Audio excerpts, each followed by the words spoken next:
नमस्कार दोस्तों, स्वागत है आप सभी लोगों का बायोमित्रा मनीजानी यूट्यूब चैनल पर। आज अपन एक बहुत इंटरेस्टिंग चैप्टर की शुरुआत करने जा रहे हैं और मैं आपको गारंटी देता हूं क्लास की शुरुआत में ही कि अगर आपने 10 मिनट मेरे साथ ईमानदारी से मेरे साथ जुड़ करके देख लिया तो आप इस लेक्चर को बीच में नहीं छोड़ पाओगे। इतना शानदार और इंटरेस्टिंग तरीके से मैं आपको इस चैप्टर को कंप्लीट करवाने वाला हूँ। सर कौन सा चैप्टर? यही तो, जनन स्वास्थ्य, रिप्रोडक्टिव हेल्थ। ये जो चैप्टर है, ये चैप्टर एक खतरनाक चैप्टर है, खतरनाक लेवल का। ये आपकी जिंदगी में बहुत काम आने वाला है और खास करके आपके लिए जो आप 18 से 25 साल की युवा जो अभी बैठे हैं मेरे सामने, आपकी कुछ ही दिनों में शादी होने वाली हैं या कुछ लोगों की हो भी चुकी हैं अभी अभी, तो उनके लिए ये बहुत काम का है और हमारे देश के लिए भी बहुत काम का है। क्यों? क्योंकि हमारी देश की जनसंख्या अभी आपको पता है नंबर 1 पे है। अभी हम नंबर 1 पे आ चुके हैं चाइना का रिकॉर्ड तोड़ के। तो ये सारी चीज़ें जो है इनको मेंटेन करने में और देश की जो किस प्रकार ये फायदेमंद है वो सारी चीज़ें अपन इस चैप्टर में पढ़ेंगे। चैप्टर का नाम है जनन स्वास्थ्य। अब जनन स्वास्थ्य के अंदर जो चीज़ें हम देखने वाले हैं वो कौन कौन सी है, एक बार मैं आपको पहले उससे रूबरू करवा दूंगा, फिर अपन एक एक करके सारी चीज़ों को पढ़ते जाएंगे। बहुत काम की बातें, और ये केवल अपन को, जो मैंने पिछली बार पढ़ाया तो भी बताया कि केवल पढ़ाई के उद्देश्य से इसको नहीं पढ़ना है, एग्जाम की दृष्टि से नहीं पढ़ना है। अपन की डेली लाइफ जो है उसके अंदर ये चीज़ें बहुत काम आने वाली हमारे। और अपन पढ़े लिखे लोग हैं, अपन को अगर ये चीज़ें नहीं आएगी तो अपन जो है वो दूसरे जो अनपढ़ लोग हैं, जिनको जो नहीं पढ़ पाए किसी कारणवश, उनको अपन क्या समझा पाएंगे? कुछ भी नहीं। तो कम से कम अपन अगर पढ़े लिखे हैं तो अपन को तो ये चीज़ें पता होनी चाहिए ना, है ना। तो ये अपन शुरू करने जा रहे हैं। सबसे पहले ये जो चैप्टर है इसके अंदर अपन पढ़ेंगे contraceptive method. Contraceptive method, Hindi में बात करूं गर्भ निरोधक विधियां। गर्भ निरोधक विधियां क्या मतलब हुआ सर? बहुत सिंपल सा मतलब आप समझ चुके हैं। गर्भ निरोधक विधियां का मतलब है कि अगर हम प्रेगनेंसी करना नहीं चाहते हैं तो उसके लिए हम क्या क्या उपाय कर सकते हैं, वो होती है गर्भ निरोधक विधियां। भाई हम नहीं चाहते प्रेगनेंसी करना तो उसके लिए क्या क्या उपाय हो सकते हैं, वो सारे के सारे कॉन्ट्रासेप्टिव मेथड्स होते हैं। इसमें अपन कई प्रकार के मेथड पढ़ेंगे। कुछ मेथड पढ़ेंगे जो नेचुरल है, प्राकृतिक तरीके से भी आप जो है वो गर्भ धारण को रोक सकते हैं। फिर हम पढ़ेंगे इसके अंदर बैरियर मेथड, है ना। बैरियर मेथड क्या होता है? फिजिकली जो है वो आपकी गैमेट को मिलने से रोकना। ओरल कॉन्ट्रासेप्टिव पिल्स, कुछ ऐसी गोलियां होती है उनको खाकर भी आप जो है वो गर्भधारण से बच सकते हैं। और उसके बाद में आपकी आती है एक सर्जरी, लास्ट ऑप्शन आपका सर्जरी होता है, जिससे आपका गर्भधारण जो है वो परमानेंटली रुक जाता है। तो ये अपन सबसे पहले कॉन्ट्रासेप्टिव मेथड पढ़ेंगे। उसके बाद हम पढ़ेंगे कि कुछ केस में प्रेगनेंसी हो जाती है, जैसे कि बलात्कार के केस में हो गया, या फिर और भी ऐसी कुछ कंडीशन होती है जिसमें प्रेगनेंसी हो जाती है और वो प्रेगनेंसी नहीं करवाना चाहते, तो उस प्रेगनेंसी को समय से पहले मतलब 9 मंथ का प्रेगनेंसी का ड्यूरेशन होता है, उससे पहले अगर प्रेगनेंसी को खत्म करना है तो उसके लिए क्या होता है, जिसको अपन एमटीपी बोलते हैं, वो हम पढ़ेंगे। और उसके बाद अपन पढ़ेंगे सेक्सुअली ट्रांसमिटेड डिजीज, है ना, कि कौन कौन सी जो रोग हैं जो आपके रिप्रोडक्टिव डिजीज अपन कह सकते हैं, है ना, कौन कौन से रोग होते हैं। उसके बाद अपन पढ़ेंगे इनफर्टिलिटी, है ना, नपुंसकता जिसको कह सकते हैं, इनफर्टिलिटी, उसके क्या क्या कारण हो सकते हैं। इनफर्टिलिटी का मतलब बच्चे उत्पन्न करना, बच्चे उत्पन्न नहीं कर पाना, उसको इनफर्टिलिटी कहते हैं। तो उसके क्या क्या रीजन हो सकते हैं, और क्या जो इनफर्टिलिटी है, जो बच्चे उत्पन्न नहीं कर पा रहे प्राकृतिक रूप से, तो उनके लिए फिर क्या है ना। कुछ ऐसे मेडिकल टेक्निक्स अपन पढ़ने वाले हैं जिसके माध्यम से जो प्राकृतिक रूप से गर्भधारण नहीं कर पाते हैं उनको भी मेडिकली जो है वो गर्भधारण करवाया जा सकता है। तो ये सारी चीजें अपन एक एक करके पढ़ेंगे, आराम से पढ़ेंगे, आप बस सुनते जाओ, ठीक है। सबसे पहले जनन स्वास्थ्य क्या होता है ये आपसे कोई नहीं पूछेगा, लेकिन सुन लो। जनन स्वास्थ्य का मतलब जो आपके रिप्रोडक्टिव स्ट्रक्चर है उसके अंदर न तो किसी प्रकार की डिजीज होनी चाहिए, है ना, रिप्रोडक्टिव स्ट्रक्चर में किसी भी प्रकार की कोई बीमारी, कोई कमी नहीं हो, एकदम आप स्वस्थ है रिप्रोडक्टिवली, तो वो जनन स्वास्थ्य है। एनसीईआरटी कहती है कि आप सामाजिक स्तर पर, भावात्मक स्तर पर, मानसिक रूप से, इन सारी चीजों में भी स्वस्थ होने चाहिए। केवल फिजिकली यानी शारीरिक रूप से नहीं, बल्कि इन सभी रूप से अगर आप स्वस्थ है तो आप मानसिक रूप से, जननिक रूप से स्वस्थ माने जाते हैं, ठीक है। तो ये बातें अपन को जाननी। शुरू करते हैं अपन चैप्टर को। सबसे पहले अपन को जो चीज पढ़नी है वो पढ़नी है contraceptive method. Contraceptive method, contraceptive method, Hindi में बात करूं गर्भ निरोधक विधियां, हेडिंग आप लगाएंगे गर्भ निरोधक विधियां, कॉन्ट्रासेप्टिव मेथड, यानी कि गर्भ निरोधक विधियां। अब ध्यान से सुनना, गर्भ निरोधक विधियां अपन पढ़ने से पहले अपन ये देख लेते हैं कि एक आदर्श गर्भ निरोधक विधि के क्या क्या लक्षण होने चाहिए। जो गर्भ निरोधक विधि का आप यूज कर रहे हैं प्रेगनेंसी को रोकने के लिए, उसके क्या क्या कैरेक्टर होने चाहिए, है ना। तो ये अपन पहले पढ़ देते हैं इसमें कि एक आदर्श गर्भ निरोधक विधि के क्या क्या लक्षण होंगे। आदर्श गर्भ निरोधक विधि के लक्षण। एक आदर्श गर्भ निरोधक विधि के क्या क्या लक्षण होने चाहिए, ठीक है। पहला लक्षण जो है वो आपको ध्यान में रखना चाहिए कि आसानी से उपलब्धता।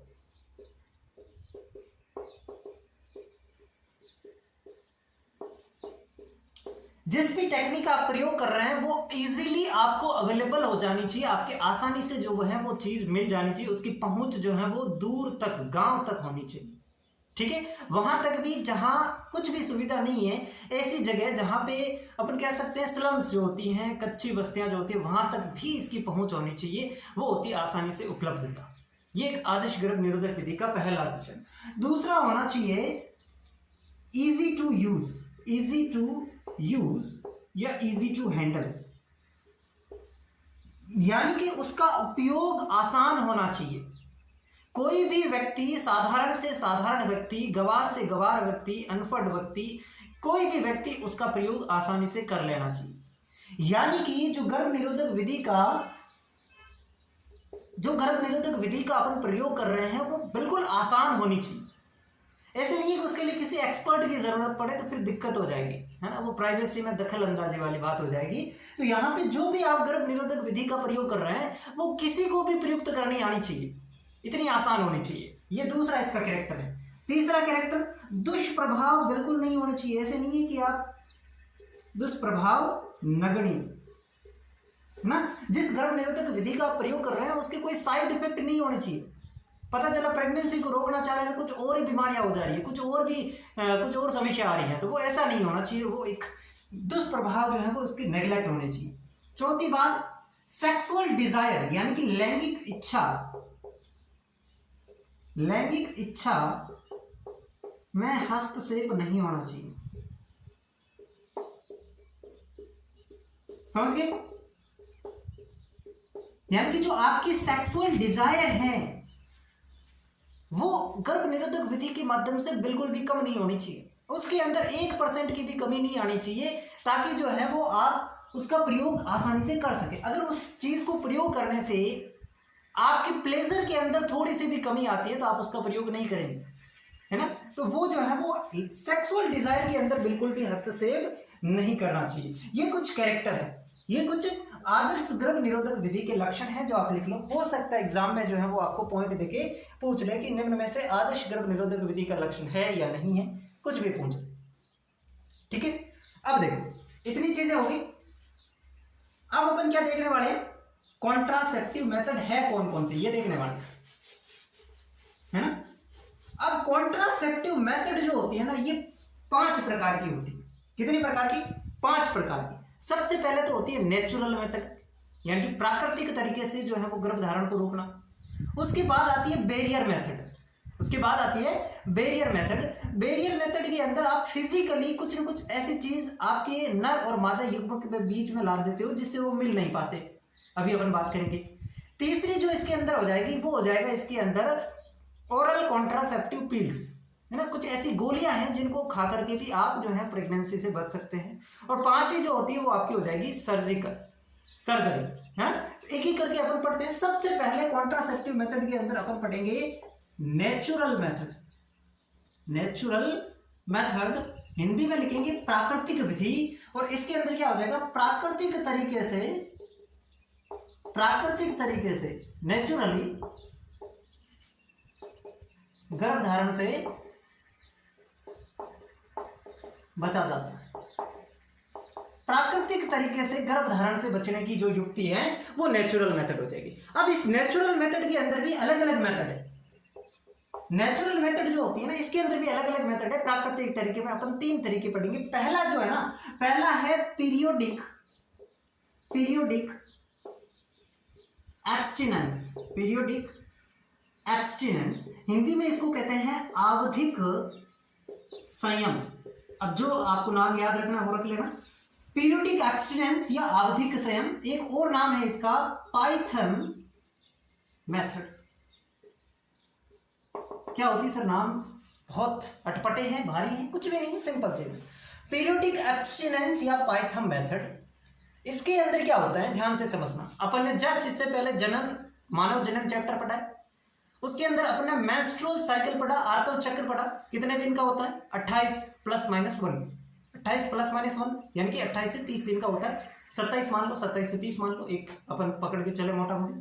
तो यहाँ पे जो मेंस्ट्रुअल साइकिल होता है उसके अंदर 14वें दिन आपका ओव्यूलेशन होता है, 14वें दिन आपका अंडोत्सर्जन होता है, ग्राफियन पुट्टिका फटती है, उसमें से अंडाणु बाहर निकलता है और बाहर निकल के वो फैलोपियन ट्यूब के एम्पुला में आता है और एम्पुला में जहाँ पे वहाँ पे क्या होता है, शुक्राणु आके उसको फर्टिलाइज करता है।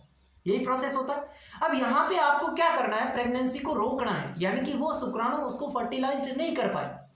अब वो अंडाणु वहाँ पे होता कब है? 28 दिनों में। 28 जो दिन होते हैं मेंस्ट्रुअल साइकिल के, उसमें वो अंडाणु कब होता है? 14वें दिन होता है। और ये मादा के अंदर जो अंडाणु है वो सक्रिय कितने रहता है? 72 घंटे तक। कितना? 72 घंटे तक जो है वो आपका सक्रिय रहता है, यानी कि 3 दिन तक। समझ पा रहे मेरी बात को? 3 दिन तक। अब यानी कि 14 से 15, 16, 17, 14 से 15, 16, 17 तक, 17 तक वो सक्रिय रहेगा। हो सकता है वो 1-2 दिन पहले रिलीज हो जाए। भाई अपन ने पढ़ा ना 28 + -1, तो बॉडी है, कुछ भी हो सकता है, जरूरी नहीं ना 14 दिन जो है वो 2:05 पे ओवम रिलीज होगा, ऐसा तो फिक्स नहीं है। तो वो 1-2 दिन पहले भी हो सकता है, एक बॉडी है। यानी कि अपन मान ले 14 से 12, 13, 11 तक मान ले, यानी कि 11 से 17वें दिन के बीच में वहां पे ओवम आपको मिलेगा, वहां पे ओवम मिलेगा। और अगर इस टाइम पीरियड के अंदर आप शुक्राणु वहां पे प्रवेश करवा दे रहे हैं, आप अगर सेक्सुअल इंटरकोर्स कर रहे हैं, संभोग कर रहे हैं, तो यहाँ पे हाई पॉसिबिलिटी है कि उस समय प्रेगनेंसी होगी। ये हाई पॉसिबिलिटी है मेंस्ट्रुअल साइकिल की 11वें से 17वें दिन के बीच।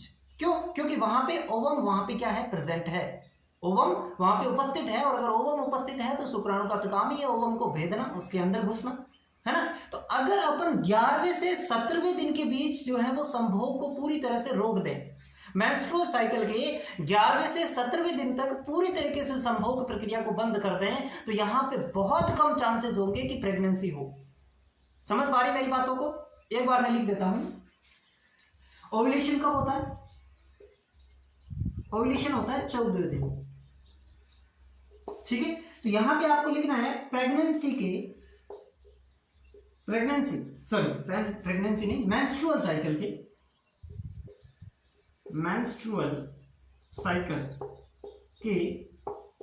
11वें से 17वें दिन के बीच संभोग प्रक्रिया को पूरी तरीके से रोकना, संभोग को पूरी तरह से रोक देना।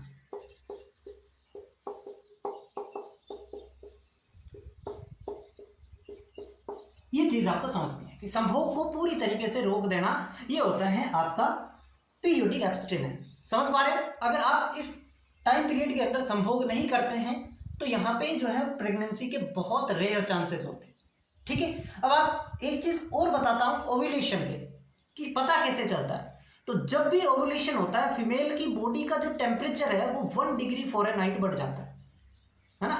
जब भी ओव्यूलेशन होगा उससे ठीक पहले, उसे जस्ट बिफोर क्या हो जाएगा, आपकी फीमेल जो है, फीमेल की बॉडी का टेम्परेचर थोड़ा सा हल्का सा बढ़ जाता है। तो इससे भी ये पता चलता है कि ओव्यूलेशन हो गया, है ना। तो ये तरीके हैं जिससे अपन को समझ में आती है चीजें। लिख लो ये भी, ओव्यूलेशन से ठीक पहले बॉडी का टेम्परेचर 1 डिग्री फ़ारेनहाइट बढ़ जाता है, यानी कि नॉर्मल सा जो है वो बॉडी का तापमान बढ़ जाता है, हल्की सी बॉडी गर्म हो जाती है ओव्यूलेशन से ठीक पहले। तो ये भी एक पता है कि अब ओव्यूलेशन हो गया है, तो उस समय भी आप जो है वो संभोग की प्रक्रिया को रोक। चल, ये तो होगी पीरियोडिक एब्स्टिनेंस। बताओ समझ में आ गई पीरियोडिक एब्स्टिनेंस? बहुत सिंपल सी है कि मेंस्ट्रुअल साइकिल के 11वें से 17वें दिन के बीच में अगर आप संभोग नहीं करोगे तो प्रेगनेंसी के चांसेस जो है वो कम हो जाएंगे, इससे बचा जा सकता है। दूसरी मेथड, नेचुरल मेथड के अंदर ही दूसरी मेथड जो है वो आती है विड्रोल मेथड। विड्रोल मेथड, और इसी का एक दूसरा नाम है coitus interruptus. Coitus interruptus method, ये नाम तो थोड़ा सा भारी है, कोइटस इंटरप्टस। अब इसकी हिंदी बहुत गंदी है, मैं नहीं बता रहा आपको, ऐसे ही याद रखो आप, कोइटस इंटरप्टस या विड्रोल मेथड। अब विड्रो नाम तो समझ में आ रहा है, विड्रो क्या करते हैं, जैसे कि भाई अपन बैंक होती है और बैंक के अंदर अपन जो विड्रो फॉर्म भर के पैसे अगर अपन को निकालने हैं तो विड्रो फॉर्म भरते हैं, है ना। तो विड्रो मतलब निकालना, विड्रो का मतलब निकालना। अब समझो इसी नाम से अपन ये क्लियर कर लेंगे, विड्रोल मतलब निकालना। अब क्या करेंगे, अपन को पता है अगर आप मनुष्य के केस में बात करें तो फीमेल की बॉडी में मेल जो है वो अपने गेमेट ट्रांसफर करता है। फीमेल की बॉडी में मेल अपने गेमेट ट्रांसफर करता है। मेल करता किसके द्वारा है, पेनिस के द्वारा, है ना। पेनिस जो है उसके माध्यम से वो अपने गेमेट यानी कि स्पर्म को मादा की बॉडी के अंदर पहुंचाता है। तो यहाँ पे क्या होगा, जो पेनिस है उस पेनिस को वीर्य स्खलन से ठीक पहले, यानी कि अगर आपको लग रहा है कि अभी जो है वो वीर्य सेचन होने वाला है, वीर्य स्खलन होने वाला है, इजैकुलेशन होने वाला है, उससे ठीक पहले पेनिस को बाहर निकाल लेना। कहाँ से, मादा की योनि से। ये होता है विड्रोल मेथड, बाहर निकाल लेना किसको, पेनिस को। कहाँ से, मादा की योनि से। सिंपल सी बात है, अपन लिख लेते हैं कि वीर्य सेचन यानी कि इजैकुलेशन, वीर्य सेचन से ठीक पहले मादा योनि से शिश्न यानी कि पेनिस, शिश्न बाहर निकाल लेना।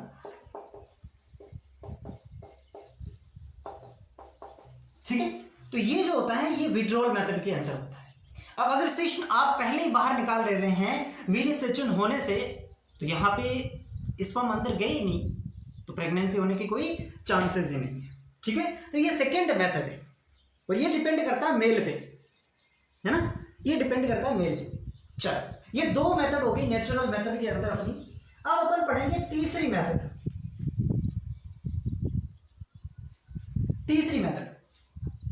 इनको मिटा दूं मैं,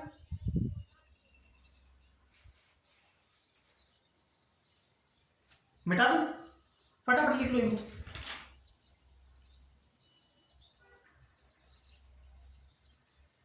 चलो,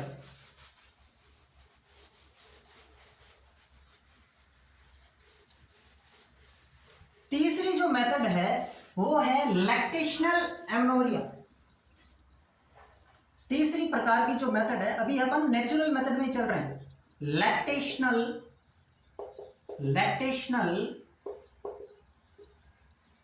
एमनोरिया, हिंदी में कहते हैं स्तनपान अनावर्तन, ऐसा कुछ नाम है, स्तनपान अनावर्तन। ये क्या होती है समझो, लैक्टेशनल एमनोरिया या स्तनपान अनावर्तन। ठीक है, अब देखो ये सिंपल सी मेथड है, आपको बहुत आसानी समझ में आ जाएगी, वैसे सारी समझ में आ रही है। अब देखो प्रेगनेंसी हो गई, बेबी को जन्म भी दे दिए, ये उसके बाद की कंडीशन है। उसके बाद जो है प्रेगनेंसी जब होती है, बच्चे का जब जन्म होता है, तो शुरुआती दिनों में उसको जो है वो पोषण जो है वो माता की जो मेमोलरी ग्लैंड्स होती हैं उसके अंदर जो कुप्पिकाएं होती हैं उसमें दुग्ध निर्माण होता है और उसी से वो पोषण प्राप्त करता है, ये चीज़ आपको पता है।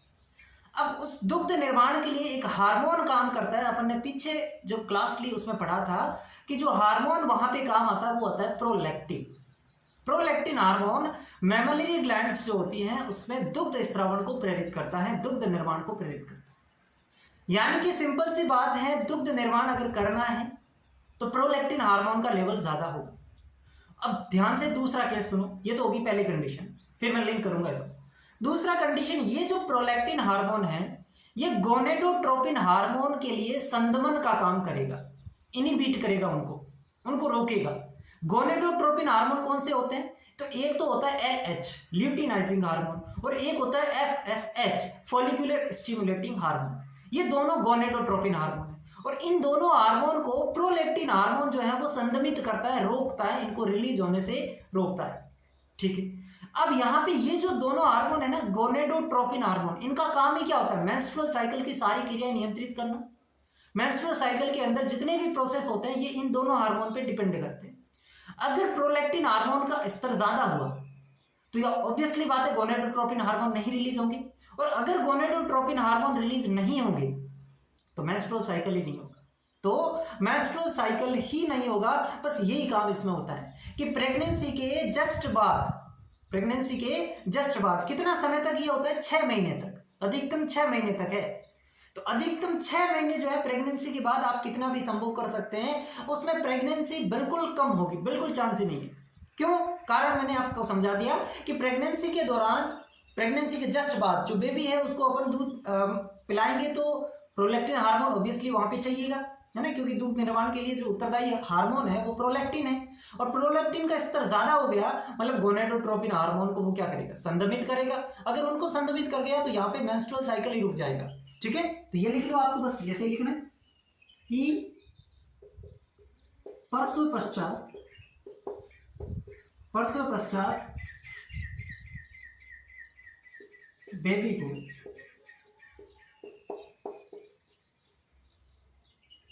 ऐसे लिखो, प्रसव पश्चात प्रोलैक्टिन हार्मोन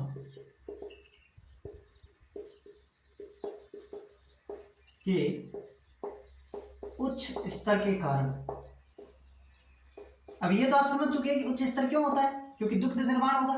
प्रोलैक्टिन हार्मोन के उच्च स्तर के कारण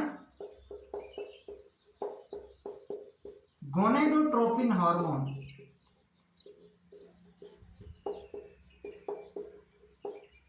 संदमित होते हैं और कुछ समय के लिए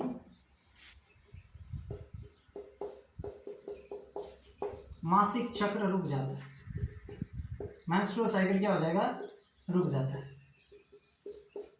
ये अधिकतम जो है वो 6 महीने के लिए प्रभावी विधि है, इसके बाद नहीं। 6 महीने के बाद फिर से जो है वो प्रोलैक्टिन का हार्मोन का स्तर हो जाएगा तो गोनेडोट्रोपिन हार्मोन वापस बनने स्टार्ट हो जाएंगे, फिर से वही प्रोसेस हो जाएगा।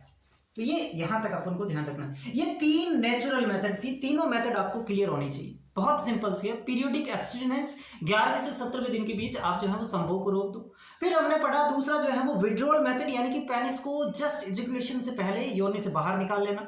तीसरा कंडीशन है लैक्टेशनल एमनोरिया, इसमें अपन को कुछ नहीं करना, ये अपने आप होता है लैक्टेशनल एमनोरिया के अंदर कि जैसे एक बेबी का जन्म हुआ तो उसके बीच में कम से कम 6 माह का गैप होता है, वहां पे मेंस्ट्रुअल साइकिल नहीं होगा। ठीक है, तो ये 3 चीजें नेचुरल मेथड के अंदर अपन ने पढ़ी। ठीक है, ये अपन ने नेचुरल मेथड के अंदर 3 चीजें पढ़ी। मिटाओ इसको। ये पहली विधि कंप्लीट हुई है कॉन्ट्रासेप्टिव मेथड में, नेचुरल मेथड, प्राकृतिक विधि। और पहली विधि के अंदर 3 और विधि थी। अब दूसरी जो विधि है वो है बैरियर मेथड। दूसरी कॉन्ट्रासेप्टिव मेथड जो है वो है बैरियर मेथड। और बैरियर का मतलब आप समझते हैं कि किन्हीं 2 चीजों के बीच में कुछ आ जाता है तो उसको अपन बैरियर कहते हैं, उसको अपन बैरियर कहते हैं। ये होती है बैरियर मेथड। इसमें होता क्या है, अंडाणु व शुक्राणु, यानी कि जो युग्मक है, अंडाणु व शुक्राणुओं को भौतिक रूप से, फिजिकल मिलने से रोकना, यानी कि उसके बीच में कुछ बैरियर डाल दिया जाता है जिससे जो अंडाणु और शुक्राणु है वो मिल नहीं पाते, उसको अपन बैरियर मेथड कहते हैं। और बैरियर मेथड के अंदर आते हैं आपके कॉन्डम। बैरियर मेथड के अंदर आएंगे कॉन्डम, और कॉन्डम किसका काम करेगा? बैरियर का काम करेगा, यानी कि जो अंडाणु और शुक्राणु है उसके बीच में एक बैरियर की तरह खड़ा होगा, वो आपस में नहीं मिल सकते, इसको कहते हैं बैरियर मेथड। तो दूसरा तरीका जो है वो गर्भधारण होने से बचने के लिए होता है बैरियर मेथड। अब देखो, कॉन्डम जो होते हैं,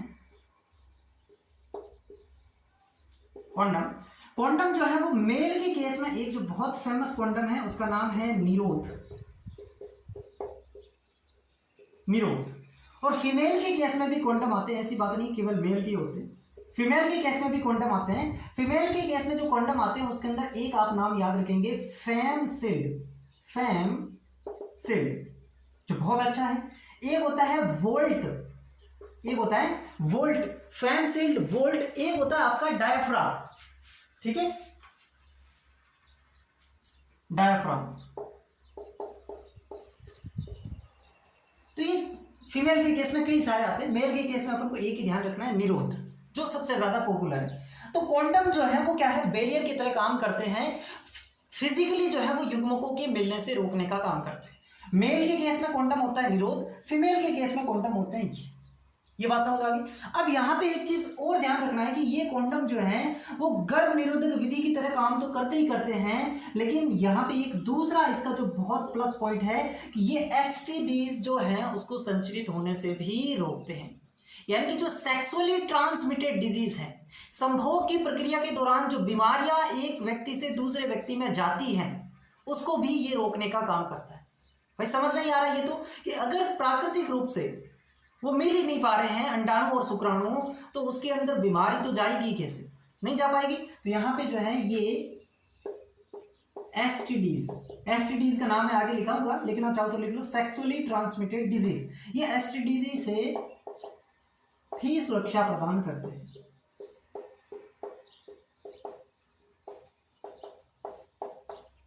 ठीक है, समझ पा रहे मेरी बातों को। ये है बैरियर मेथड, ये होते हैं barrier method.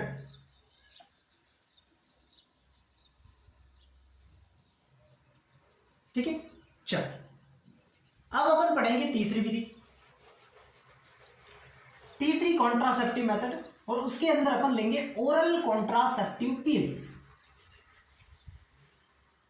Oral contraceptive pills.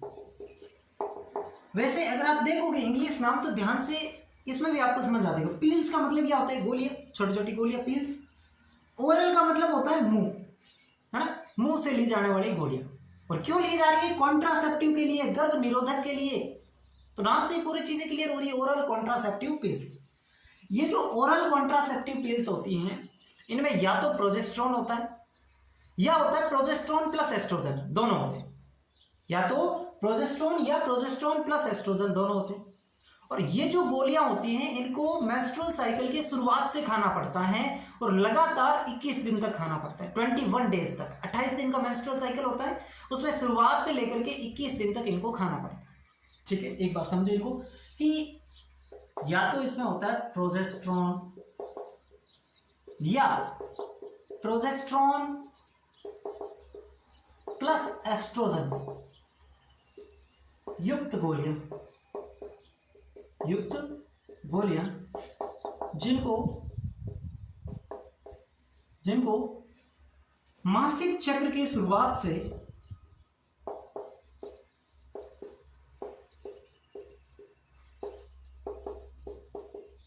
लगातार 21 दिन तक खानी पड़ती।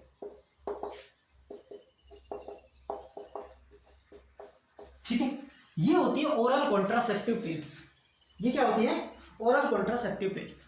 अब ये काम कैसे करेगी, कि क्या काम करती है शरीर में जाकर के, है ना। ये ओरल कॉन्ट्रासेप्टिव पिल्स, ये गोलियां शरीर में जाकर के काम क्या करती है, तो कई तरीके से ये प्रेगनेंसी को रोक सकती है। पहला तो ये काम ये कर सकती है कि वो ओव्यूलेशन को ही रोक दे, अंडोत्सर्जन ही नहीं हो, अंडाणु बाहर ही नहीं निकलेगा, तो निषेचन होने के चांस ही नहीं है, ओव्यूलेशन को रोक दे।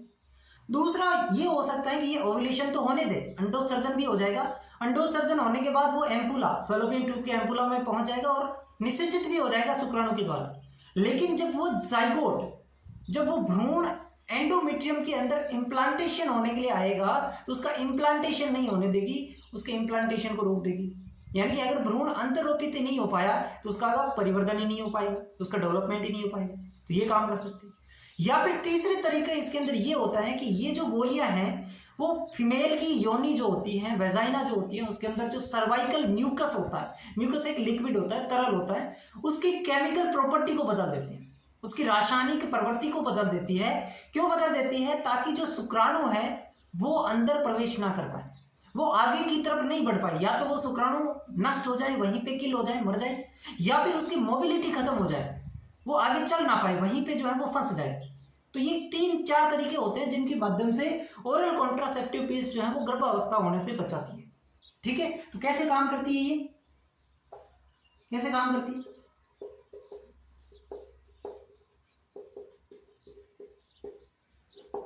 पहला तरीका तो ये हो सकता है कि ओव्यूलेशन नहीं हो, ओव्यूलेशन यानी कि अंडोत्सर्जन, ओव्यूलेशन नहीं हो। दूसरा तरीका हो सकता है कि भ्रूण अंतरोपण नहीं हो, भ्रूण अंतरोपण नहीं हो। तीसरा तरीका ये हो सकता है कि सर्वाइकल म्यूकस की रासायनिक प्रवृत्ति को बदल दे, जिससे शुक्राणु मादा जनन पात्र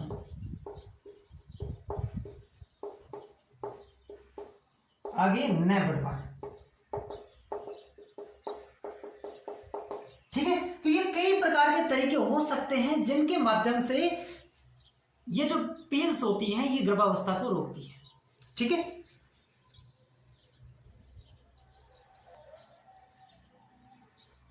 समझ गए इन बातों को? लिख लो, समझ गए तो लिख लो। अब अपन एक बहुत फेमस पिल है, बहुत फेमस गोली है, उसके बारे में अपन पढ़ने वाले हैं। नाम तो सुना ही होगा, सहेली। नहीं सुना? कोई बात नहीं, अच्छे बच्चे। ओरल कॉन्ट्रासेप्टिव पिल्स, इसके अंदर एक गोली है जिसका नाम है सहेली। इसको मिटा दूं मैं? मिटा दूं? चल,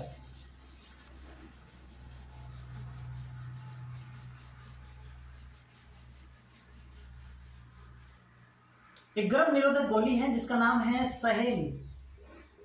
सहेली ये बहुत ज्यादा पॉपुलर है, सहेली। ये जो सहेली है ये एक नॉन स्टेरॉइडल ड्रग है, नॉन स्टेरॉइडल ड्रग। क्या मतलब हुआ नॉन स्टेरॉइडल का? मतलब इसके अंदर जो है वो एस्ट्रोजन व प्रोजेस्टेरोन नहीं होते, एस्ट्रोजन व प्रोजेस्टेरोन नहीं होते हैं भाई। स्टेरॉइडल का मतलब उसमें एस्ट्रोजन और प्रोजेस्टेरोन होते, ये तो नॉन स्टेरॉइडल है, मतलब नाम से पता चल रहा है इसके अंदर एस्ट्रोजन और प्रोजेस्टेरोन नहीं है। एस्ट्रोजन और प्रोजेस्टेरोन नहीं है, इस वजह से ये क्या दर्शाती है? एंटी एस्ट्रोजन प्रॉपर्टी दर्शाती है, एंटी एस्ट्रोजन प्रॉपर्टी दर्शाती है ना। एक स्टेप बाय स्टेप अपन समझ रहे हैं, एंटी एस्ट्रोजन प्रॉपर्टी दर्शाते हैं। अब तो इसके अंदर अगर एस्ट्रोजन और प्रोजेस्टेरोन नहीं है तो इसके अंदर होता क्या है? तो इसका जो सक्रिय घटक है वो होता है सेंटक्रोमान। इसका सक्रिय घटक क्या होता है? इसका जो सक्रिय घटक है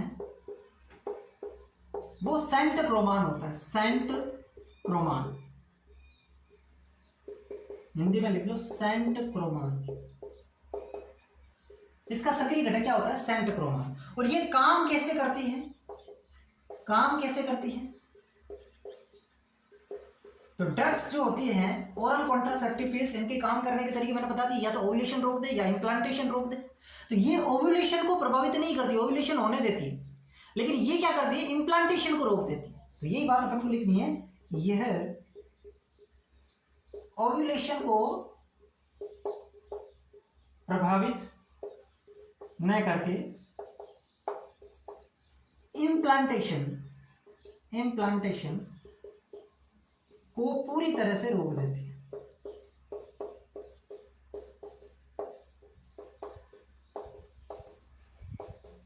ठीक है, तो ये इम्प्लांटेशन को रोक देगी। अब इसकी एक बहुत अच्छी बात यह है कि इसको कहा जाता है once a week peel, once a week peel, यानी कि एक सप्ताह में एक गोली खानी पड़ेगी आपको। ये इसका सबसे अच्छा तरीका है कि एक सप्ताह में केवल एक ही गोली खानी पड़ेगी। और दूसरा, इसके साइड इफेक्ट नेग्लेजिबल है, बहुत कम साइड इफेक्ट है। ठीक है, तो ये इसके अंदर। और ये गोली किसके द्वारा बनाई गई, तो ये भी आपको याद रखना है, CDRA लखनऊ द्वारा विकसित की गई। ठीक है, कई बार एग्जाम में सवाल आता है कि सहेली जो गर्भ निरोधक गोली है इसका निर्माण किसने किया, CDRA लखनऊ के द्वारा। ये 1 से वीक पील है, 1 सप्ताह में ये गोली खाई जाती है। ठीक है, तो ये ओरल कॉन्ट्रासेप्टिव पिल्स खत्म। ठीक है, 3 मेथड अपन अभी तक गर्भ निरोधक विधियों के अंदर पढ़ चुके हैं, नेचुरल मेथड, बैरियर मेथड और ओरल कॉन्ट्रासेप्टिव पिल्स। ठीक है, इतनी बातें समझ आ गई? लिख लो इसको, फटाफट लिख लो।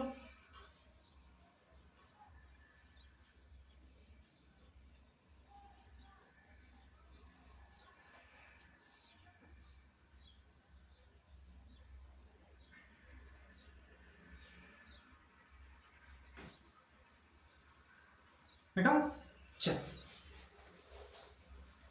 चौथी जो मेथड है वो है IUD, इंट्रा यूट्रीन डिवाइसेस, अंतर्गर्भाशयी युक्तियां,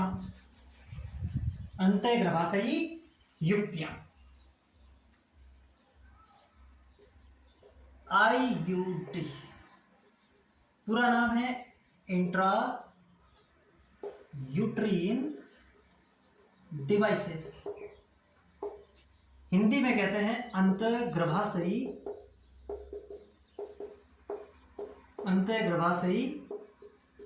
युक्तियां। ये होती है IUDs।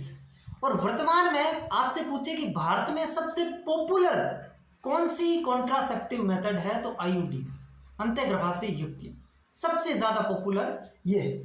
ठीक है, तो यहां पे क्या होगा, IUDs के अंदर क्या होगा, कुछ ऐसे डिवाइस होंगे जो गर्भाशय के अंदर आपके लगा दिए जाते हैं। ठीक है, गर्भाशय में आरोपित किए जाने वाली कुछ युक्तियां जो शुक्राणुओं को भक्षण क्रिया द्वारा नष्ट कर देती, शुक्राणु भी मार देगी भाई, न रहेगा बांस न बजेगी बांसुरी, है ना। तो गर्भाशय के अंदर जो फीमेल होती है उसके गर्भाशय में कुछ ऐसे डिवाइसेस अपन डाल देते हैं और वो कुछ ऐसी चीजें रिलीज करते हैं जिससे जैसे शुक्राणु आएगा खलास, है ना। तो ये होता है। अब यहाँ पे IUD जो होती है वो 3 प्रकार की होती है। एक तो होती है कॉपर रिलीजिंग IUDs, दूसरी होती है हार्मोन रिलीजिंग, ये तो कॉपर रिलीज करेगी, ये हार्मोन रिलीज करेगी, हार्मोन रिलीजिंग IUDs, और तीसरी होती है लिप्स लूप। ये 3 प्रकार की IUDs होती है, copper releasing IUDs, hormone releasing IUDs और lips loop. Copper releasing IUDs कौन कौन सी होती है, इसके एग्जांपल आपको देखने हैं, कॉपर टी, है ना, कॉपर टी। इसके बाद आपको ध्यान रखना है कॉपर 280, और एक हो जाएगी आपकी मल्टी लोड 375। ये कई बार एग्जाम में इसके एग्जांपल पूछ लेते हैं, याद रखना इनको। तो कॉपर रिलीजिंग IUDs कौन सी होती है, कॉपर टी, कॉपर 280 और मल्टी लोड 375। ये 3 तरह की कॉपर रिलीजिंग IUDs हैं जिनसे कॉपर रिलीज होगा और वो शुक्राणु को मारने का काम करेंगे। हार्मोन रिलीजिंग IUDs कौन सी हो जाएंगी, तो इसमें एक तो नाम याद रखना, प्रोजेस्टासर्ट,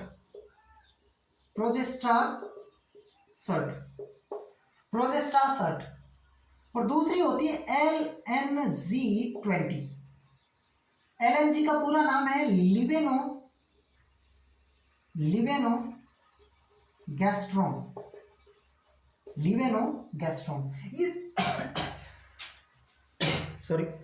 ये जो 2 हैं वो हार्मोन रिलीजिंग IUDs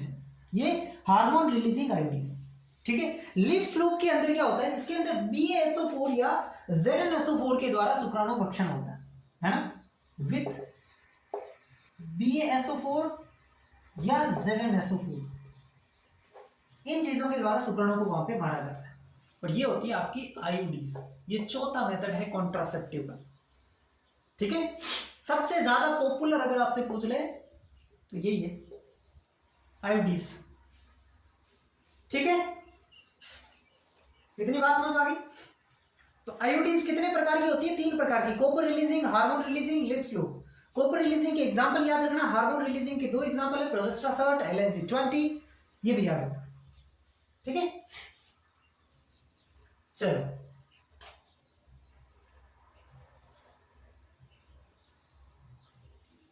बेटा इसको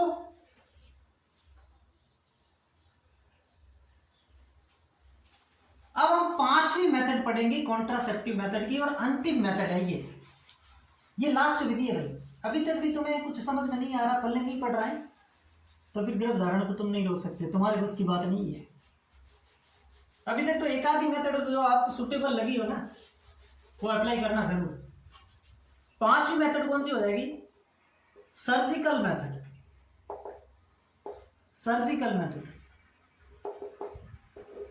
अब तुम में से इनमें से कुछ भी समझ में नहीं आ रहा है ना भाई, डॉक्टर के पास चले जाओ, वो तुम्हारा कर देगा काम तमाम, है ना। सर्जिकल मेथड में क्या होता है, युग्मकों के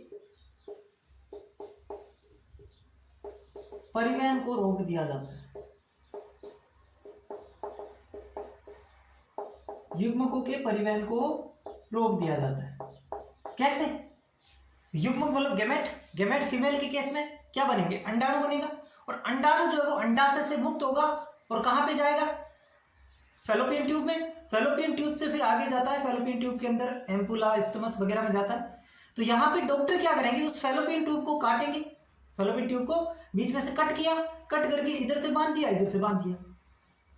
अब लो आओ, अंडाणु आगे कहाँ जाएगा, बीच में से कनेक्शन ही तोड़ दिया, है ना। तो ये तो होता है फीमेल के केस में। और मेल के केस में क्या होगा, मेल के केस में शुक्राणु बनते हैं टेस्टिस में, और टेस्टिस से वहां पे जुड़ी हुई रहती है शुक्र वाहक, वास डिफरेंस, जिसके माध्यम से वो पेनिस में आते हैं, और पेनिस से अपन उसको आगे इसेकुलेट करते हैं। तो यहाँ पे जो वास डिफरेंस है, जो शुक्राणु से जुड़ी हुई है, आगे लेके जाती है स्पर्म को, उस वास डिफरेंस को कट करके बांध देंगे, है ना। तो यहाँ पे इस प्रकार से ये जो तकनीक है, ये सबसे प्रभावी तकनीक है। इसमें आप चाह कर भी ये अगर अप्लाई कर लिया आपने मेथड, तो उसके बाद गर्भाधारण जो है वो नहीं हो सकता। सिंपल बात आपको समझ में आ रही है। ये सबसे प्रभावी मेथड है जो सर्जिकल मेथड होता है। तो याद रखना, सबसे प्रभावी विधि है ये, सबसे इफेक्टिव मेथड है, सबसे प्रभावी विधि है। इसके अंदर क्या होता है, शुक्राणु या अंडाणु जो होते हैं उसके परिवहन को रोक दिया जाता है। अब देखो, अगर सर्जिकल मेथड नर के अंदर, अगर मैं बात करूं नर में, तो नर में इसको कहते हैं वासेक्टोमी। वासेक्टोमी, इसमें क्या किया जाता है, शुक्र वाहक यानी कि वास डेफरेंस को कट कर दिया जाता है, कट करके बांध देते हैं। और अगर मादा के केस में बात करूं तो इसको कहते हैं ट्यूबेक्टोमी। Tubectomy, tubectomy. इसमें क्या होगा, जो फैलोपियन ट्यूब है, फैलोपियन ट्यूब को कट करके बांध देते, ठीक है। तो ये होता है। अब आप कहेंगे सर वासेक्टोमी इजी होती है कि ट्यूबेक्टोमी? इजी तो होती है वासेक्टोमी, लेकिन ज्यादातर अपन के यहाँ पे देखा गया है कि महिलाएं जो होती है वो करवाती है। लेकिन ये अपन को समझना चाहिए, मादा के अंदर ये ज्यादा कॉम्प्लिकेटिव प्रोसेस है। अगर मेल के अंदर ये सर्जिकल मेथड करवाया जाए तो उसमें इजी पड़ता है, तो इस चीज को भी आप समझना चाहेंगे। नर के अंदर ये थोड़ी इजी रहती है प्रोसेस, मादा के अंदर डिफिकल्ट, कॉम्प्लिकेटेड रहती है, ठीक है। तो ये होता है सर्जिकल मेथड, ठीक है। चलो, ये कॉन्ट्रासेप्टिव मेथड वाला मामला खत्म, कॉन्ट्रासेप्टिव मेथड वाला मामला खत्म है। यानी कि ये तो अभी तक अपन ने तौर तरीके पढ़े कि भाई कैसे गर्भावस्था से हम बच सकते हैं, ये तो हो गया, चलो अब मैं इसको मिटाऊं। अब अपन को ये देखना है कि गर्भावस्था हो गई है, ये छोड़ो, अब तो हो गई, अब ये तरीके तो काम ही नहीं आने भाई, गर्भावस्था तो हो गई है। अब क्या करेंगे? अब गर्भावस्था हो गई है तो उसके लिए एक जो चीज आती है वो आती है एमटीपी, और उसके लिए अपने पास तरीके नहीं है, उसके लिए डॉक्टर के पास जाना पड़ेगा, अपने पास कुछ भी नहीं है उसके लिए। नाम सुनो ध्यान से पहले, एमटीपी। एमटीपी क्या होती है? MTP medical termination of pregnancy, medical termination of pregnancy, यानी कि सगर्भता का, हिंदी में लिखो, सगर्भता का चिकित्सकीय समापन, चिकित्सकीय समापन, सगर्भता का चिकित्सकीय समापन होता क्या? एमटीपी का मतलब समझो, अनवांटेड प्रेगनेंसी को समय से पूर्व हटाना। अनवांटेड प्रेगनेंसी यानी कि अवांछित गर्भावस्था को समय से पूर्व हटाना, यानी कि 9 मंथ जो होते हैं वो तो डिलीवरी का समय होता है, अगर उससे पहले आप उसको हटाना चाहते हो तो आपको एमटीपी करवानी पड़ेगी, मेडिकल टर्मिनेशन ऑफ प्रेगनेंसी। समझ रहे मेरी बात को? अब सबसे पहले तो इसकी परिभाषा में लिख देता हूं, फिर आपको समझाऊं। अनवांटेड प्रेगनेंसी को समय से पूर्व हटाना, ठीक है। अब आप समझ रहे हैं अनवांटेड प्रेगनेंसी का मतलब क्या है? मतलब जो प्रेगनेंसी हम नहीं चाहते, मान लो हमने संभोग कर लिया और किसी फीमेल को फर्टिलाइज कर दिया, अब उसके अंदर बेबी भी बन गया, अब हम चाहते हैं कि वो बेबी जन्म नहीं ले, तो ये उसको अनवांटेड प्रेगनेंसी नहीं कहेंगे, तुम्हारी मन मर्जी नहीं चलेगी। अनवांटेड प्रेगनेंसी का मतलब कुछ ऐसा केस है कि कोई लेडी है, उसका बलात्कार हो गया, उसकी मर्जी के बिना हो गया, बलात्कार हो गया, और अब वो लेडी नहीं चाहती कि वो बच्चे को जन्म दे, तो वो अनवांटेड प्रेगनेंसी। या फिर कुछ ऐसा केस हो गया कि जो बच्चा उसके गर्भाशय के अंदर है, उसके अंदर कुछ ऐसा जेनेटिकल डिसऑर्डर है जिससे बच्चे को खतरा है, बच्चा जब जन्म लेगा तो उसके बाद भी वो जीवित रहने की संभावना बहुत कम है, या फिर उस बच्चे से मां को खतरा है, वो होती है अनवांटेड प्रेगनेंसी। अनवांटेड प्रेगनेंसी किसको बोलते हैं समझ पा रहे हैं? अपन जो चाहे वो नहीं होती है। अनवांटेड प्रेगनेंसी का मतलब यहाँ पे ये समझना आपको, ठीक है। तो अनवांटेड प्रेगनेंसी को समय से पूर्व हटाना, ठीक है।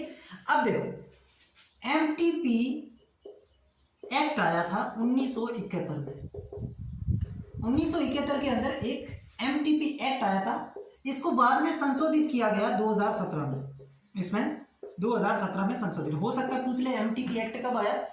1971 में। इसमें क्या कहा गया?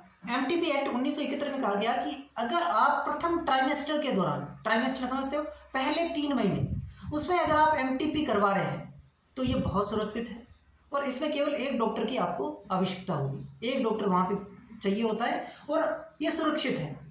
लेकिन अगर आप प्रथम ट्राइमेस्टर के बाद एमटीपी करवा रहे हैं, 3 महीने गर्भावस्था के हो गए और उसके बाद जो है वो आप जो है प्रेगनेंसी को हटाना चाहते हैं, तो ये थोड़ा सा जोखिम भरा कार्य है, थोड़ा सा रिस्क है, क्योंकि इसके अंदर जो बेबी है उसके ऑर्गन बनना स्टार्ट हो गए, है ना। तो यहाँ पे थोड़ा सा आपको क्या होता है, रिस्क रहता है, और यहाँ पे 2 डॉक्टरों की आवश्यकता होगी, 2 चिकित्सकों की आवश्यकता होगी।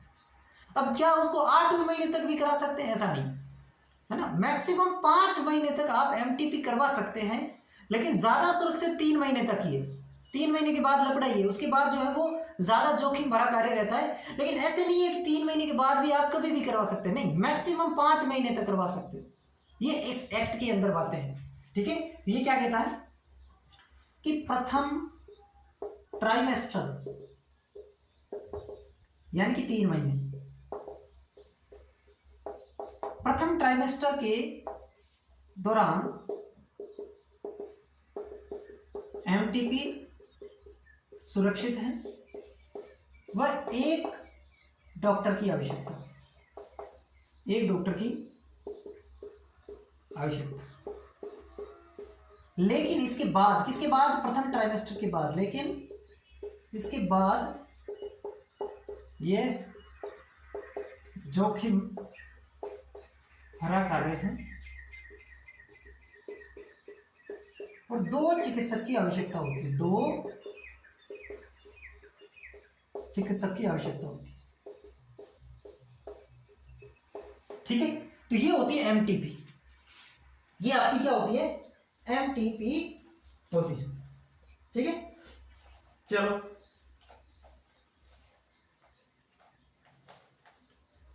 हो गया, बेटा उसको ठीक।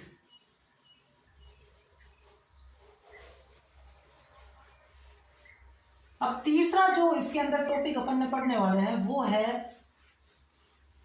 एसटीडीज। एसटीडीज एसटीडीज क्या होता है एसटीडीज? सेक्सुअली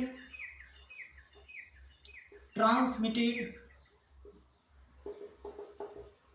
डिजीज, या अपन ये कह सकते हैं कि अपन पढ़ने वाले हैं रिप्रोडक्टिव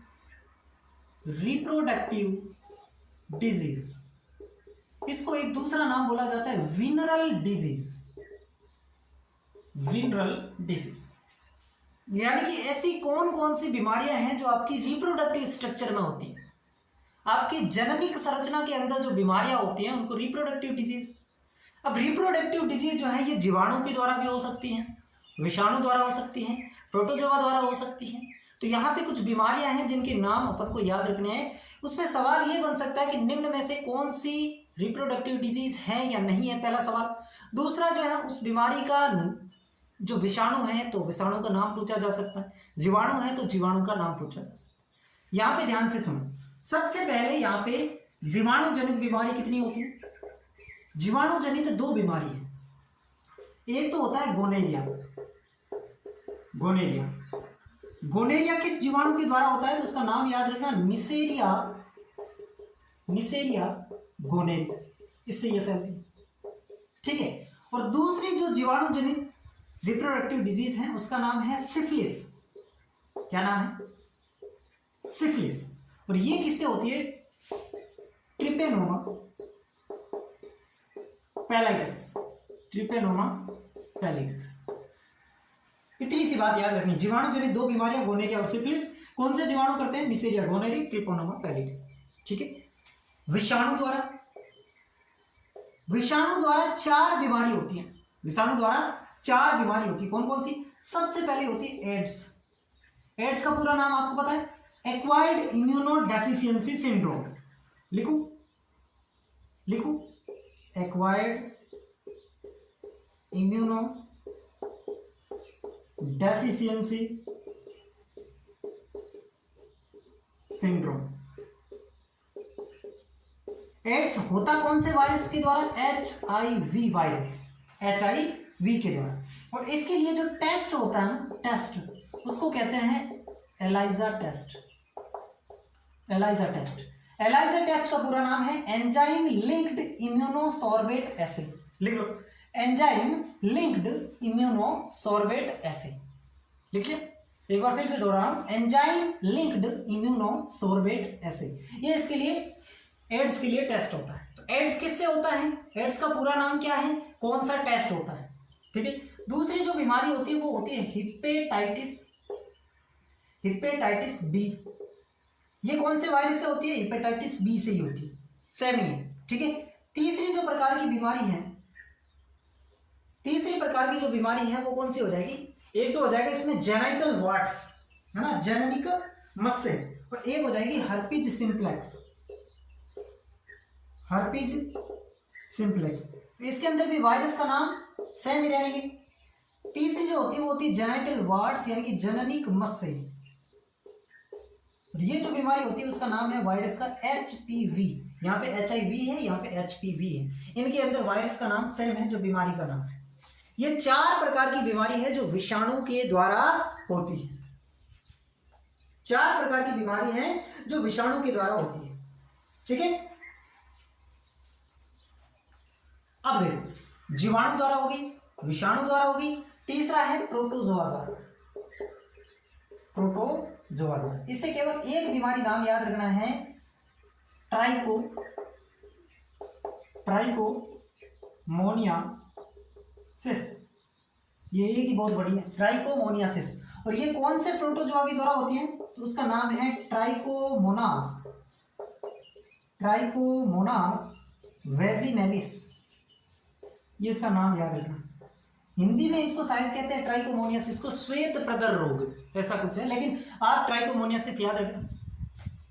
ये मैं क्यों कह रहा हूं, ये जब आप एग्जाम दोगे तब याद करोगे मुझे। तो ये है रिप्रोडक्टिव डिजीज, रिप्रोडक्टिव डिजीज। और मैंने आपको एक ही स्लाइड के अंदर सारी कवर करवा दी, इससे बाहर सवाल नहीं मिलेगा, देख लेना तो, ये मेरी गारंटी है। ठीक है, लिखो इसको फटाफट। अब अपन ने धीरे धीरे 4 टॉपिक खत्म कर लिए। कौन कौन से? सबसे पहले जो है हमने पढ़ा, जो सबसे बड़ा टॉपिक था कॉन्ट्रासेप्टिव मेथड, उसके बाद हमने पढ़ा एमटीपी, उसके बाद हमने पढ़ा एसटीडीज। अब हम पढ़ेंगे इनफर्टिलिटी। पहले आप इसको लिख लो। अब अपन पढ़ेंगे इनफर्टिलिटी।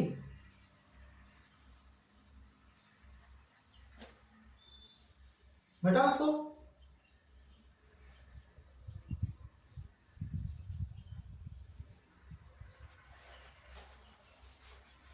अब लास्ट टॉपिक है हमारा, फिर आपकी छुट्टी, एंजॉय करना। पहले ये बताओ तुम्हें चैप्टर कैसा समझ में आ रहा है, बताओ, कमेंट करना जरूर मेरे को, नहीं तो मैं आगे की क्लास नहीं लाऊंगा, फिर बता रहा हूं समझ में आ रहा है कि नहीं आ रहा है। देखो मैं चाहता हूं आपको देसी तरीके से पढ़ाऊं, है ना, चीजें जिस प्रकार अपन समझ पाते हैं। मैं कोई हाईफाई वर्ड यूज नहीं करना चाहता। क्या मतलब है करके मैं अपने आप को क्या दिखाना चाहूंगा? कुछ भी नहीं।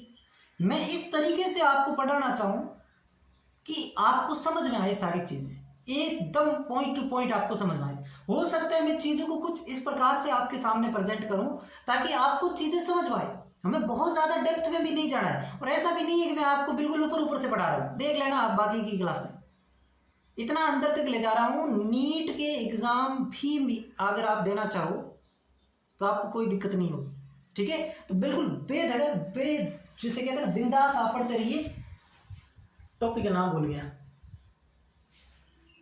इनफर्टिलिटी। अब हम पढ़ेंगे इनफर्टिलिटी।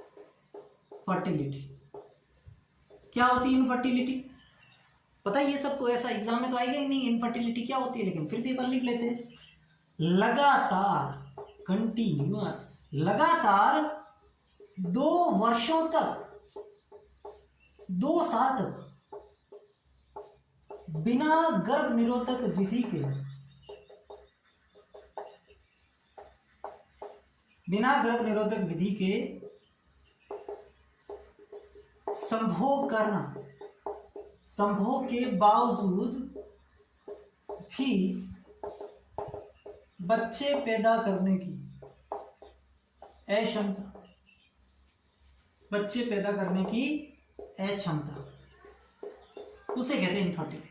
यानी कि कंटिन्यूअस 2 सालों तक, लगातार 2 वर्षों तक, 1 मिनट, दिख रहा है ना आपको सही से? इनफर्टिलिटी क्या होती है? लगातार 2 सालों तक कोई गर्भ निरोधक विधि का प्रयोग नहीं कर रहे हैं, संभोग की जो प्रक्रिया है उसको लगातार वो अंजाम दे रहे हैं, और 2 सालों के बाद भी अगर बच्चा पैदा नहीं हो रहा है तो वो इनफर्टिलिटी उसको कहेगी। अब इसमें इनफर्टिलिटी किस में है? दोनों में हो सकती है, नर में भी हो सकती है, मादा में भी हो सकती है ना। हो सकता है वो इनफर्टिलिटी के लक्षण नर में है, हो सकता है वो इनफर्टिलिटी के लक्षण मादा में। नर के अंदर क्या लक्षण हो सकते हैं इनफर्टिलिटी के, क्या कारण हो सकते हैं जिससे नर बच्चा पैदा नहीं कर सकता? तो नर के अंदर एक तो जो शुक्राणु है वो कम बन रहे हैं, है ना। पहला कंडीशन तो ये है कि उसमें शुक्राणु बन ही नहीं रहे। पहली कंडीशन तो नर के अंदर शुक्राणु बन ही नहीं रहे, तो इसको तो कहते हैं एजोस्पर्मिया, शुक्राणु बन ही नहीं रहे तो एजोस्पर्मिया।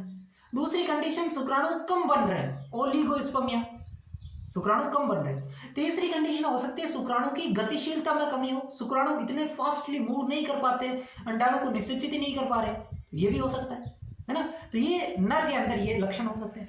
हो सकता है नर के अंदर कोई कमी नहीं हो, मादा के अंदर कमी हो सकती है। मादा का जो गर्भाशय है वो एक बेबी को डेवलप होने के लिए प्रॉपर वातावरण उपलब्ध नहीं करवा पा रहा है, या उसकी फैलोपियन ट्यूब में कोई अवरुद्ध का मतलब समझते हैं, कुछ ना कुछ उसके अंदर बैरिकेड्स, अपन कह सकते हैं बैरियर आ चुका है ताकि उसके अंदर अंडाणु मूव नहीं कर पाए। तो ये कमी मादा के अंदर भी हो सकती है, नर के अंदर भी हो सकती है। ये तो केवल अपन जो है वो टेस्ट से पता लगा सकते हैं, जहां से पता लगेगा ये तो, लेकिन कमी दोनों में हो सकती है और उसको कहते हैं इनफर्टिलिटी। ठीक है, लिख देता हूं मैं इसके अंदर कि इनफर्टिलिटी में, नर में इनफर्टिलिटी के लक्षण क्या है? नर में इनफर्टिलिटी के लक्षण क्या है? तो नर के अंदर जो है वो शुक्राणु का नहीं बनना, शुक्राणु न बन पाना, इसको कहते हैं एजोस्पर्मिया कंडीशन। शुक्राणु का कम बनना, इसको कहते हैं ओलिगोस्पर्मिया कंडीशन। शुक्राणु के गतिशीलता में कमी,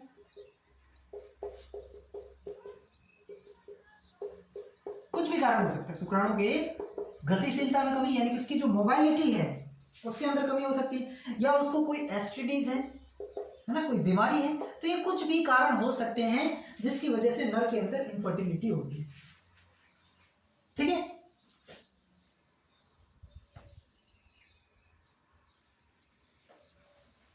फीमेल में क्या हो सकता है? फीमेल में पूरा लिखना, फीमेल में इनफर्टिलिटी के कारण अंडाणु का न बन पाना, जैसे इसमें शुक्राणु नहीं होता है, इसमें अंडाणु का न बन पाना। ठीक है, दूसरा कारण हो सकता है कि जो फैलोपियन ट्यूब है, मैं पूरा नाम नहीं लिख रहा हूं, आप पूरा लिख लेना, फैलोपियन ट्यूब में अवरुद्ध होना, है ना, फैलोपियन ट्यूब में अवरुद्ध होना। गर्भाशय अल्प विकसित रह जाना, गर्भाशय अल्प विकसित रह सकते हैं, यानी कि पूरी तरीके से गर्भाशय का डेवलपमेंट ही नहीं हुआ तो क्या बेबी का डेवलप करवाए, है ना। तो ये कुछ भी कारण हो सकते हैं, ये आप समझ पाओगे, देख देख के भी एग्जाम में अगर आता है तो चीजें आप समझ लोगे। ठीक है, तो ये होती है इनफर्टिलिटी। अब देखो, अब सुनो, काम की बात अब आएगी कि अब ये अपने प्राकृतिक तरीके से तो फर्टिलाइज नहीं कर पाएंगे, ये तो साफ पता चल रहा है, इनकी बस की तो बात नहीं। तो क्या अब ये बच्चे पैदा ही नहीं कर पाएंगे, है ना भाई? क्या ये अपने बच्चों के मुंह नहीं देखना चाहते क्या, है ना? ये बात थोड़ी सी है ना। तो अब जो है वो मेडिकल साइंस के अंदर इनको भी गर्भ धारण करवाया जा सकता है। कुछ तकनीकें हैं जिनको अपन नाम देंगे ART, assisted reproductive technique, ART assisted reproductive technique. ये कुछ ऐसी तकनीकें हैं, ये कुछ ऐसी मेडिकल तकनीकें हैं जिनके द्वारा जो दंपति, जो पेरेंट्स प्राकृतिक तरीके से नेचुरली गर्भ धारण नहीं कर पाते हैं, उनको इन मेडिकल टेक्निक्स के द्वारा जो है वो गर्भ धारण करवाया जाता है ना। तो ये इनके लिए कितनी फायदेमंद बात है। पहले आप ये लिखो, पहले आप ये लिख लो,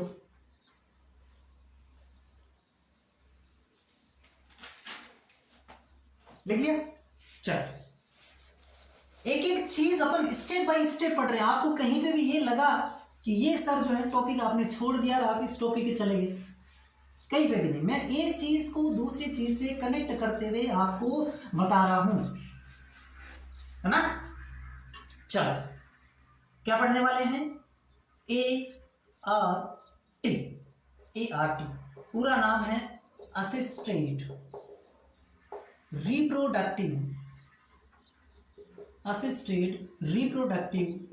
टेक्निक, असिस्टेड रिप्रोडक्टिव टेक्निक। क्या होता है मैं समझा चुका हूं कि ऐसी मेडिकल तकनीक है जो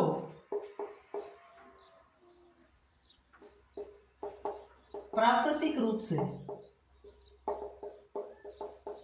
गर्भधारण न कर पाने वाले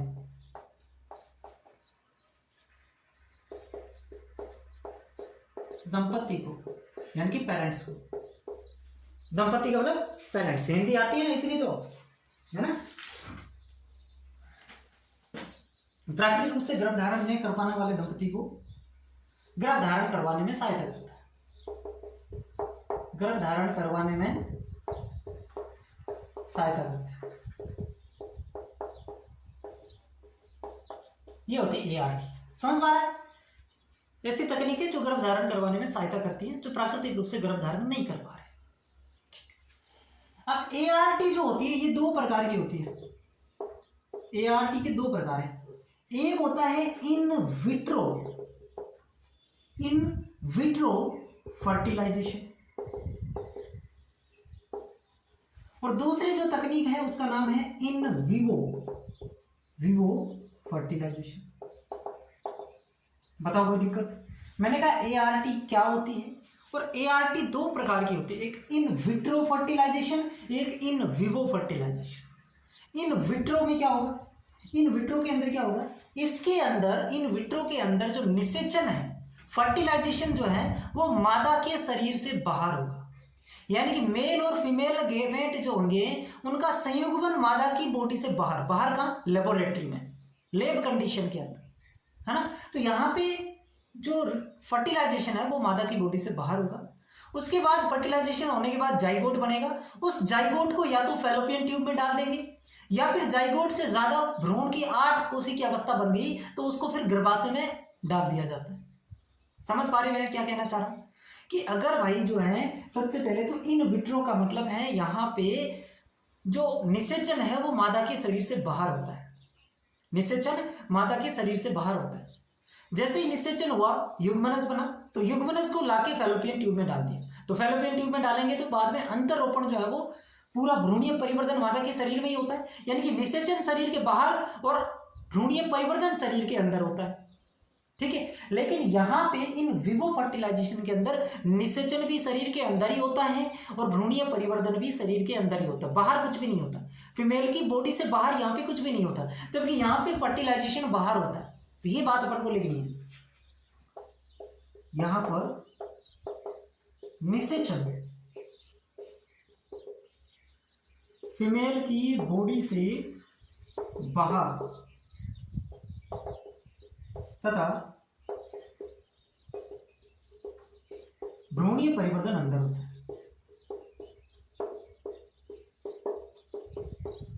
यहां बात करूं तो यहां पर निषेचन व भ्रूणीय परिवर्तन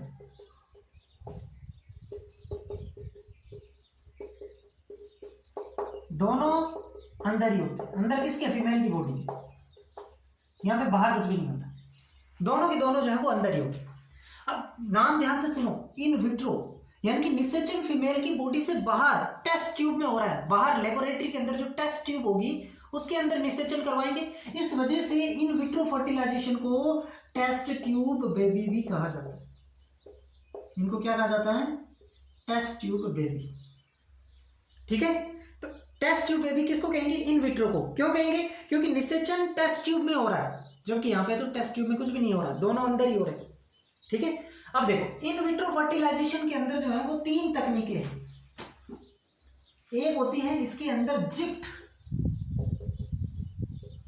इसका मैं पूरा नाम बताऊंगा और क्या होती है ये भी समझाऊंगा। इन विट्रो फर्टिलाइजेशन में एक होती है जिप्ट, एक होती है इसके अंदर आईयूटी,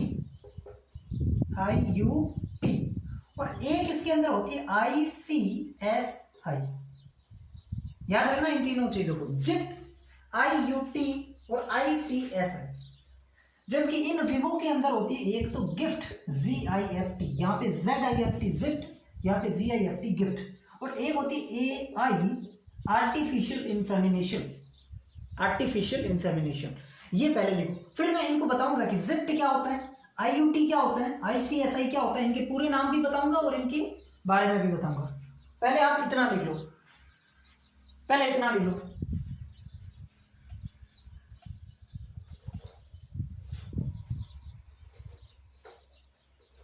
लिखिए।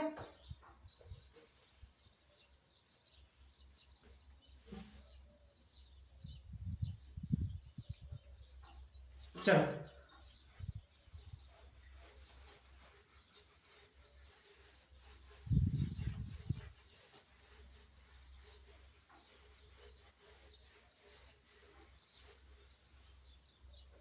अब अपन पढ़ते हैं सबसे पहले इन विट्रो वाली।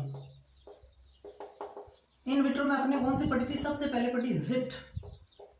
तो जिप्ट का पूरा नाम सुनो, zygote intra fallopian tube. Full form याद रख ली तो ये काम आसान हो जाएगा। जिप्ट, जाइगोट इंट्रा फैलोपियन ट्यूब, यानी कि zygote intra fallopian tube. Fallopian tube के अंदर जाइगोट को डालना। चूंकि ये इन विट्रो है तो फर्टिलाइजेशन फीमेल की बॉडी से बाहर होगा, निषेचन बाहर होगा और वहां पे निषेचन से जाइगोट बनेगा। फिर जाइगोट को ला करके फैलोपियन ट्यूब में डाल देना, फिर जाइगोट को ला करके फैलोपियन ट्यूब में डाल देना। इसी को तो कहते हैं ZIFT, zygote intra fallopian tube. Zygote को लाके फैलोपियन ट्यूब में डाल दो। अब फैलोपियन ट्यूब में जाइगोट डाल दिया, स्पर्म आएगा, उसको क्या कर देगा, मतलब जाइगोट डाल दिया उसके अंदर फैलोपियन ट्यूब में, आगे जाकर के ये इम्प्लांट हो जाएगा, है ना, आगे जाके गर्भाशय के एंडोमेट्रियम में इम्प्लांट हो जाएगा। तो ये तो होती है जिप्ट। क्या मुझे यहाँ पे लिखवाने की जरूरत है कि यहाँ पे जो जाइगोट होता है या युग्मनज होता है उसको फैलोपियन ट्यूब में स्थानांतरित किया जाता है। बताओ लिखूं कि आप लिख लोगे? कुछ भी ऐसा है लिखने जैसा? नाम से ही पता चल रहा है यार, इसकी हिंदी लिखनी है कि जाइगोट को इंट्रा फैलोपियन ट्यूब यानी कि जाइगोट को फैलोपियन ट्यूब में स्थानांतरित किया जाता है, युग्मनज को स्थानांतरित किया जाता है। दूसरी जो तकनीक है वो है IUT। दूसरी जो तकनीक है उसको क्या कहेंगे? IUT, intra uterine transfer. ठीक है, इंट्रा यूट्रीन ट्रांसफर। इसमें क्या होगा ये ध्यान से सुनो। इंट्रा यूट्रीन अब जो है वो गर्भाशय के अंदर डाल रहे हैं, यूट्रीन में। यहां पे किसमें डाल रहे थे? फैलोपियन ट्यूब में। फैलोपियन ट्यूब में यहां पे डाल रहे हैं गर्भाशय में। क्यों? क्योंकि अब यहां पे हमारे पास जाइगोट नहीं है, युग्मनज नहीं है। अब हमारे पास जो है वो 8 कोशिका की अवस्था या फिर उससे ज्यादा की अवस्था है, यानी कि अब वो भ्रूण बन चुका है। तो भ्रूण को फैलोपियन ट्यूब में थोड़ी डालेंगे, भ्रूण को तो लाके गर्भाशय में डालना चाहिए, है ना। तो यहाँ पे क्या होता है कि 8 कोशिकीय या उससे अधिक, अपन कह सकते हैं 8 कोशिकीय या उससे अधिक अवस्था अगर हो गई, 8 कोशिकीय उससे अधिक की स्थिति में भ्रूण को गर्भाशय में स्थानांतरित करना, गर्भाशय में स्थानांतरित करना। समझ पा रहे हैं दोनों कंडीशन? जिप्ट के अंदर तो जाइगोट है, जबकि यहाँ पे जो है वो भ्रूण 8 कोशिकीय अवस्था में बन चुका है। यहाँ पे जाइगोट है, द्विगुणित है, 1 कोशिकीय अवस्था है, उसको फैलोपियन ट्यूब में डाला। यहाँ पे और ज्यादा विकसित करवा दिया उसको बाहरी, यानी कि आरंभिक जो भ्रूणीय परिवर्तन है वो उसका बाहर ही हो गया। 8 कोशिकीय अवस्था तक जो भ्रूण है वो फीमेल की बॉडी से बाहर ही पहुंच गया। तो अब वहां पे उसको फैलोपियन ट्यूब में ना डाल करके यूट्रीन में डाला जाता है, गर्भाशय में डाला जाता है। इसको कहते हैं IUT, इंट्रा यूट्रीन ट्रांसफर। समझ गए? ठीक। तीसरा जो इसके अंदर मेथड है वो है ICSI। ICSI इसका पूरा नाम क्या है? Intra cytoplasmic sperm injection. Full form ध्यान से अच्छे से लिखना, इंट्रा साइटोप्लाज्मिक स्पर्म इंजेक्शन। ठीक है, अब इसमें क्या होगा, नाम से, ये भी नाम से पता चल जाएगा। यानी कि सबसे पहले तो स्पर्म का इंजेक्शन होगा, यानी कि स्पर्म को इंजेक्ट किया जाएगा। कहां पे किया जाएगा? साइटोप्लाज्म, इंट्रा साइटोप्लाज्म, साइटोप्लाज्म के अंदर। ये कब होता है? मान लो शुक्राणु की गतिशीलता में कमी है, शुक्राणु चल नहीं पा रहा, मादा के जो अंडाणु है वहां तक पहुंच नहीं पा रहा, उसको निषेचित कर नहीं पा रहा। तो इस वजह से उसको क्या किया जाता है, उसके साइटोप्लाज्म में शुक्राणु को इंजेक्ट कर दिया जाता है। ले भाई, जबरदस्ती उसके अंदर धकेल दिया जाता है। तो तब इस मेथड को कहते हैं ICSI, intra cytoplasmic sperm injection, है ना। इंजेक्शन के माध्यम से कुछ भी ऐसी तकनीक है जिसके माध्यम से हम स्पर्म को इंजेक्ट कर देते हैं, उसके अंदर डाल देते हैं। ठीक है, यहां पे क्या होता है, शुक्राणु गतिशीलता में कमी या कम बनते हैं तो सीधे साइटोप्लाज्म में शुक्राणु डाल देते हैं। ठीक है, ये होता है ICSI। ठीक है, ये होता है ICSI।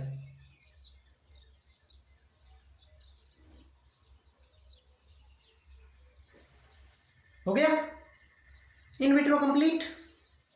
अब अपन पढ़ेंगे in vivo techniques. In vivo के अंदर होता है क्या? कॉमन बात मैंने आपको बता दी, निषेचन और भ्रूणीय परिवर्तन दोनों मादा की बॉडी में होता है। In vivo fertilisation. इसके अंदर पहली जो तकनीक है वो है गिफ्ट। गिफ्ट गिफ्ट क्या होता है? Gamete, gamete intra fallopian tube. वहां पे समझ आ रहा है? टेस्ट ट्यूब बेबी प्रोग्राम के जनक doctor Robert Edward, doctor Patrick. विश्व की पहली टेस्ट ट्यूब बेबी कौन है? Joy Lewis Brown. कौन है? Joy Lewis Brown. लेकिन आपसे पूछ ले कि भारत की प्रथम टेस्ट ट्यूब बेबी कौन सी है, तब आपको नाम देना है कुमहर्षा। कुमहर्षा। विश्व की पूछे तो जॉय लेविस ब्राउन और भारत की पूछे तो कुमहर्षा। और इस टेस्ट ट्यूब बेबी प्रोग्राम के जनक पूछे तो डॉक्टर रॉबर्ट एडवर्ड। ये थी आज की क्लास। कैसी लगी बताएंगे जरूर। क्या क्या पढ़ा एक बार फिर से मैं आपको थोड़ा सा रिवाइज करवा दूं। सबसे पहले हमने पढ़ा इसके अंदर कॉन्ट्रासेप्टिव मेथड, गर्भ निरोधक विधियां, जिसमें हमने कहा कि गर्भ निरोधक विधियां 5 प्रकार की होती है। एक होती है नेचुरल मेथड, एक होती है बैरियर मेथड, एक होती है ओरल कॉन्ट्रासेप्टिव पिल्स, एक होती है आईयूडीज यानी कि इंट्रा यूट्रिन डिवाइसेस, अंतःगर्भाशय युक्तियां, और एक होती है सर्जिकल मेथड।